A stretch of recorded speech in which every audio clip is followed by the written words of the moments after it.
smo na nek način na kraju, kjer bi lahko rekli, da se je mesto rodilo.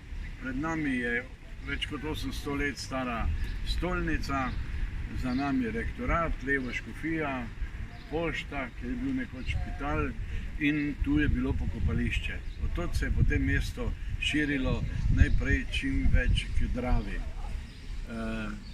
Tu je še danes točka, kjer vidim, da se turisti najprej zberajo in grejo na razna mesta. Veliko se je v Mariboru spremenilo, ko je prišel Slomšek, ki je bil prvi slovenski škof in je tudi veliko naredil za mariborske šole in za mariborske Slovence. Maribor je sicer drugo mesto v Sloveniji, to da lahko bi rekel, da je čudežno mesto in ne poznam tujca, pa jih tu veliko srečam, ki ne bi bil na prvi pogled očaran. Mi imamo slabo laso za velikokrat v svoje mesto, ne govorimo najlepše, ampak kot rečeno, pridite v Maribor, oglejte si ga, nikoli vam ne more biti žal.